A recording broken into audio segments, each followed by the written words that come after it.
When you say, can I just ask that? So when you say automatic writing, what does that mean? Yeah, I know. I knew you would be curious because I think you are already doing it, but you're not conscious about it. Automatic or intuitive writing is one of the most valuable skills that I teach my clients, and they are. It's really something that a person can learn. These downloads, I call them downloads. You can receive them on demand. You can receive them at will if you know how to do it. So this saves a lot of energy and a lot of time when you don't have to figure out what to write, but when you can just open up and receive information. Because intuition comes in the receiving mode. You don't have to push for it. You don't have to look for it. You have to lean back.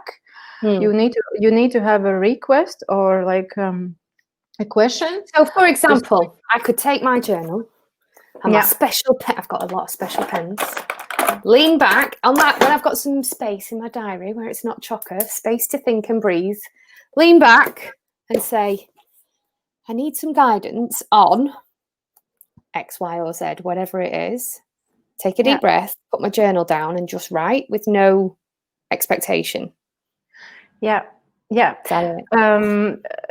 you have to be in this sort of open mind space where you don't have any expectations.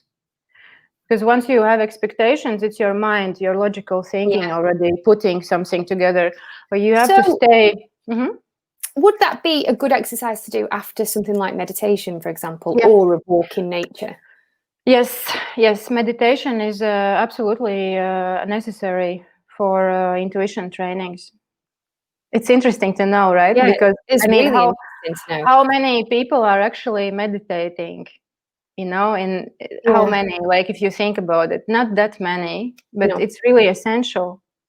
So, but I think also the amount, the increase of the yoga schools in the recent years, at least here in Amsterdam, in the past 10 years, they were just opening up one after the other. It's also not for nothing. These practices are becoming more mainstream in our society. That's good. Now, I wanted to come back a little bit. You said then that you are both analytical and creative. Yeah. Which, is that not a bit of a conflict? Or do you think it's a positive that somebody can be both? I actually think that we are all both. I really believe we are all both. We are analytical because we are in the society where we live. We are just we are trained to be analytical from when we are kids. Yeah, this is a logical thinking, and most of the people don't really have any struggles with that. But the problem is that artificial intelligence is taking our cognitive brain functions rapidly. So this decade is already looking a little bit different in terms of job market and the functions that actually the function of the human is changing because artificial intelligence is becoming more smart. And if that goes on like this, then who is going to be more creative at the end? It's an interesting question. And so I believe that we are all analytical and we are all creative because everything that we see around ourselves is created by us. And we create experiences on a daily basis. We create our relationships. We create our breakfast, our dinner. It's the same process, basically. Our gardens. Or in my case, my husband did. He actually walked in. He didn't realise I was doing this. That's why he's walked in with my dinner. I think he just thought I was on a Zoom call, not a live stream. I apologise for everybody. But you're right. We create everything. But in terms of being creative at work and being innovative at work and using your intuition, why is it important for us to use our intuition at work, and how? Because talking about the writing exercise there, that feels like a bit of a personal thing maybe, but how can we be more intuitive at work? You talked earlier about your gut feeling about people and business partners and connections and things, but is there maybe a practice that somebody can do in their work day that will help their intuition? Well, there are several, basically several types of intuition.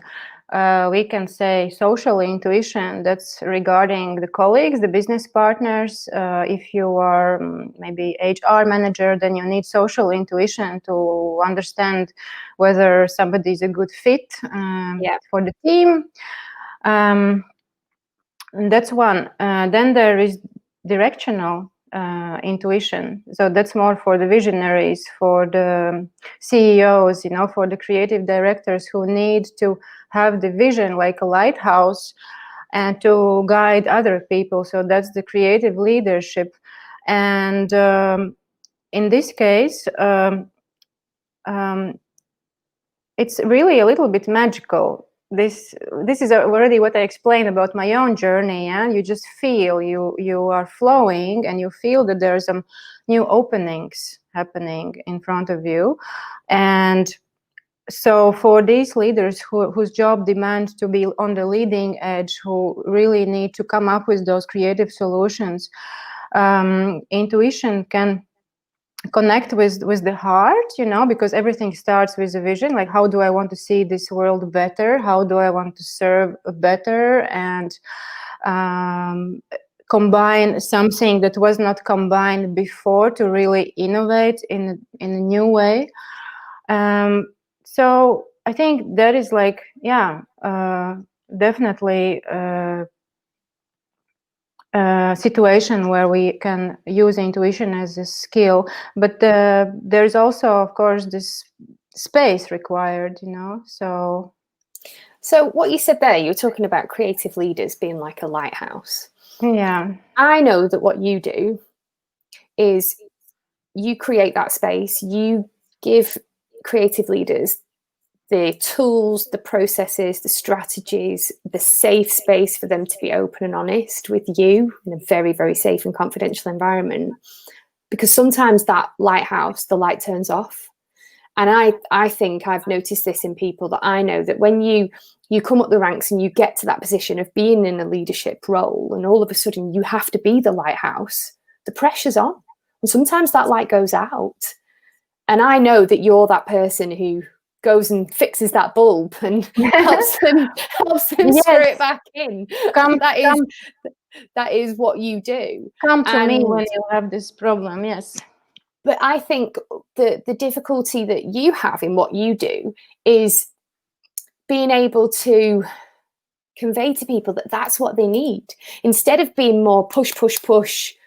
They actually need to take a step back so that they can assess what's going on. And that's where I think the beauty of what you do is you support people, you hold their hand to be able to turn that light back on and lead for other people. Every now and then I remind people in my group that everything that grows starts with love. And of course, I am myself familiar with this feeling that on Monday morning I wake up and I had some amazing weekend with my boyfriend or with my family, and I am in a different space. I'm not in the working mood, for example, on Monday. But what always works for me, and what I also recommend my clients, is to remember that everything that grows, blossoms, prospers, inspires us and other people, it always starts with this good, warm place of love, for what we want to do something good for the world. Otherwise, why doing something if it's not with a good intention?